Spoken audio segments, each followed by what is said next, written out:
आज हम बात करेंगे एक खास मुद्दे पर।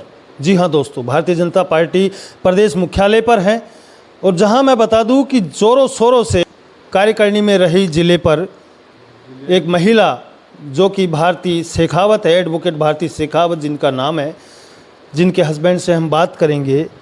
क्या कुछ मामला है, आप थोड़ी सी वो दास्ता बयां करिए जो आप बताना चाह रहे हैं। देखिए, मैं गजानंद सिंह शेखावत विधानसभा उदयपुरवाटी जिला झुंझुनू से आता हूँ। मेरी वाइफ ने भारतीय जनता पार्टी में झुंझुनू जिले में काम किया, महिला मोर्चा में रहते हुए। पहले वो जिला मंत्री रही महिला मोर्चा में, बाद में उनको जिला महामंत्री बना दिया गया महिला मोर्चा में। उसके बाद कुछ ऐसे कारण रहे, उन कारणवशों से वाइफ ने चुनाव लड़ लिया झाजपुर विधानसभा क्षेत्र से, जिसकी पीड़ा हमें भी है। हमने इतनी बड़ी गलती की, उसका एहसास हुआ और वो बहुत गलत हुआ, हमें नहीं लड़ना चाहिए था। लेकिन उसमें बहुत सारे कारण रहे, कुछ वजह थी, इस वजह से वो चुनाव लड़ा गया।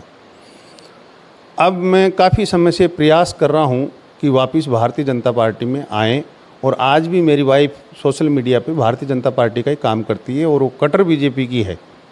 बिल्कुल जो भावनाएं हैं वो बीजेपी से जुड़ी हुई हैं। लेकिन मेरे काफ़ी प्रयास करने के बाद में मैं जिला लेवल से लेकर के झुंझुनू जिले में सभी पदाधिकारियों से सबसे मिल चुका बीजेपी ज्वाइन करने के लिए। भीलवाड़ा जिले में जिला अध्यक्ष से लेकर के और सभी पदाधिकारियों से मिल चुका कि भारतीय जनता पार्टी हमें ज्वाइन करनी है, लेकिन हमें ज्वाइन नहीं करवा रहे हैं। मैं प्रदेशाध्यक्ष जी मदन जी राठौड़ से भी मिल चुका, सबसे मिल चुका। सभी एक ही बात कर रहे हैं कि जो वर्तमान में वहाँ से विधायक है जाजपुर से गोपीचंद जी मीणा, उनको अब आप पक्ष में करो, वो कहेंगे तो आपको बीजेपी में लेंगे। अब बताइए, वो आदमी मेरे पक्ष में आए नहीं आए, वो क्या सोचते हैं क्या नहीं सोचते हैं। तो पूरी बीजेपी को चलाने का एक विधायक का तो ठेका है नहीं कि वो इस बीजेपी को अकेला विधायक ही चला रहा है, जबकि पूरे राजस्थान के अंदर भारतीय जनता पार्टी के काफ़ी ऐसे कार्यकर्ता थे जो अपने कैंडिडेट के सामने चुनाव लड़े हैं। आज वो वापस भारतीय जनता पार्टी में आ गए और उनके पास में प्रदेश लेवल के पद हैं। जैसे मैं नीम का थाना विधानसभा क्षेत्र की बात, कहने का मतलब है कि जो लोग खिलाफ चुनाव लड़े थे उन लोगों में काफ़ी लोग यहाँ पर आ चुके हैं और उनके पास प्रदेश लेवल का पद है। मगर सदस्यता अभियान ये कहती है कि हर किसी को जोड़ते हैं, तो क्यों नहीं जोड़ा जा रहा? अब ये पार्टी वाले सोचें, अगर ये जोड़ते मेरी वाइफ को, वो एडवोकेट हैं, भारतीय जनता पार्टी के लिए काम किया है, अगर महिला के नाते उनको जोड़ते तो पार्टी को बहुत ज़्यादा फायदा होता और बहुत सारे सदस्य वो बना चुकी होती है अभी तक। तो किन किन पदों पर रही आपकी वाइफ? मतलब मेरी वाइफ जिला झुंझुनू से मंत्री महिला मोर्चा मंत्री रही और महिला मोर्चा महामंत्री रही झुंझुनू जिले से। बाकी संगठनों में भी काफ़ी काम किया है, हाईकोर्ट से वकील। मदन राठौड़ से जब आप मिले प्रदेश अध्यक्ष, उनका नेचर काफ़ी स्वाभाविक अच्छा बताया जा रहा है, सभी जगह चलता है, अच्छा व्यवहारशील इंसान है, तो उन्होंने क्या कहा आपको, क्या जवाब दिया? उन्होंने भी वही रटा रटाई एक ही बात कही, आप एमएलए को फेवर में करिए। अच्छा, एमएलए को फेवर में करिए। लखाओ साहब से मिला, उनको एप्लीकेशन दी, उन्होंने भी कही आप जिलाध्यक्ष से बात करिए। जिलाध्यक्ष से बात करी तो जिलाध्यक्ष कहता है कि गोपीचंद जी से बात करिए। जिसके पास भी जाते हैं वो एक ही बात कहते हैं, गोपीचंद जी मीणा से बात करो, विधायक साहब से बात करो। अगर तो चलो चुनावी रणनीति होती है, चुनाव कहीं से भी कोई भी कहीं भी लड़ सकता है। अगर दिल में इच्छा है, टिकट नहीं मिला तो वो किसी भी पार्टी से लेके लड़ सकता है। तो इसका मतलब ये तो नहीं कि अपने परिवार के एक बेटे को मतलब भगा दिया जाए, उसको नकार दिया जाए। क्योंकि कहीं न कहीं एडवोकेट भारती की जो बात आती है, तो हमने सोशल मीडिया पर उनके देखे हैं काफ़ी वीडियो, जिसके अंदर भारतीय जनता पार्टी का चुनाव का प्रचार प्रसार काफ़ी समय से वो करती आ रही है। महिलाओं को एकत्रित करके प्रधानमंत्री की जो जन कल्याणकारी योजनाएं उनको भी उन्होंने काफ़ी प्रचलित किया है, महिलाओं तक पहुंचाने की वो की है। तो ऐसी महिलाओं की तो यहाँ ज़रूरत है शायद। तो ये तो ये प्रदेश संगठन को इस बारे में सोचना चाहिए, पार्टी के उच्च पदाधिकारी वो सोचें। मैं तो मेरे 5 साल हो गए मुझे यहीं बीजेपी कार्यालय और पार्टी के लिए ही काम करता हूँ।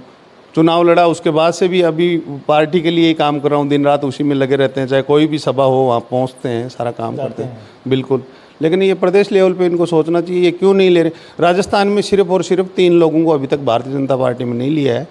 एक तो खंडेला से बंशीधर जी बाजिया हैं, जो पहले मिनिस्टर रहे थे, उन्होंने निर्दलीय चुनाव लड़ा, उनको पार्टी में नहीं लिया। एक पवनी मेघवाल है जालोर से, उन्होंने भी चुनाव लड़ा, उसको भी नहीं लिया बीजेपी में। और एक मेरी वाइफ है एडवोकेट भारती शेखावत, उनको नहीं लिया इन्होंने। ये थे उनके हस्बैंड एडवोकेट भारती शेखावत, जो झुंझुनू ज़िले से ज़िले की कार्यकारिणी में महिला रही और उन्होंने काफ़ी लंबे समय से भारतीय जनता पार्टी के लिए काम किया और आज भी कर रही है। रही बात चुनाव की, तो चुनाव के दौरान स्थिति जब इंसान के साथ ऐसी पैदा हो जाती है और दिल में इच्छा होती है कि मुझे चुनाव लड़ना है, तो वो अपनी इच्छा पूरी करने के लिए कहीं न कहीं वो हाथ पैर मारता है। मगर इसका मतलब नहीं कि पार्टी अपने परिवार के सदस्यों को उनसे नाराज़ हो जाए या उनको दूर हटा दे। ये कहीं न कहीं अभी सदस्यता अभियान जो ज़ोरों पर चल रहा है, तो किस बात का सदस्यता अभियान है? जब आप अपने पार्टी में उन लोगों को, कर्मठ युवाओं को या कर्मठ महिलाओं को नहीं जोड़ रहे, तो किस बात की सदस्यता अभियान की चर्चाएं आपने चला रखी है?